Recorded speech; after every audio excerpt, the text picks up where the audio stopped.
السلام عليكم ورحمة الله وبركاته.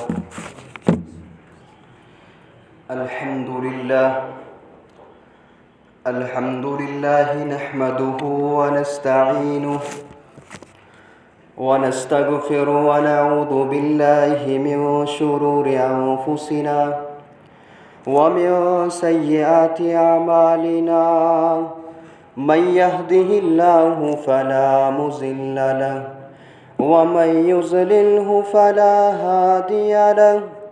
أشهد أن لا إله إلا الله وحده لا شريك له، وأشهد أن محمدًا عبده ورسوله. أما بعد، يا أيها الذين آمنوا اتقوا الله حق تقاته ولا تموتن إلا وأنتم مسلمون. يا أيها الناس اتقوا ربكم الذي خلقكم من نفس واحدة وخلق منها زوجها وبث منهما رجالا كثيرا ونساء. واتقوا الله الذي تساءلون به والأرحام، إن الله كان عليكم رقيبا. يا أيها الذين آمنوا اتقوا الله وقولوا قولا سديدا يصلح لكم أعمالكم ويغفر لكم ذنوبكم، ومن يطع الله ورسوله فقد فاز فوزا عظيما. ألا فإن خير الحديث كتاب الله، وخير الهدي هدي محمد صلى الله عليه وسلم، وشر الأمور محدثاتها، وكل محدثة بدعة، وكل بدعة ضلالة، وكل ضلالة في النار. يقول الله تبارك وتعالى في القرآن العظيم: أعوذ بالله من الشيطان الرجيم. ولله ما في السماوات وما في الأرض، ولقد وصينا الذين أوتوا الكتاب من قبلكم وإياكم أن اتقوا الله، وإن تكفروا فإن لله ما في السماوات وما في الأرض، وكان الله غنيا حميدا. ولله ما في السماوات وما في الأرض، وكفى بالله وكيلا. وقال النبي عليه الصلاة والسلام: ليس منا. قال النبي عليه الصلاة والسلام: ليس منا من ضرب الخدود وشق الجيوب ودعا بدعوى الجاهلية، أو كما قال عليه الصلاة والسلام: رب اشرح لي صدري ويسر لي أمري واحلل عقدة من لساني يفقه قولي. رب زدني علما، سبحانك لا علم لنا إلا ما علمتنا، إنك أنت العليم الحكيم. اللهم اجعل القرآن العظيم ربي قلوبنا ونور أبصارنا وشفاء صدورنا وذهاب همومنا وغمومنا. اللهم تسلط علينا من لا يرحمنا. اللهم عاقبتنا في الأمور كلها وأجرنا من كد الدنيا وعذاب الآخرة. رب ارحمهما كما ربياني صغيرا.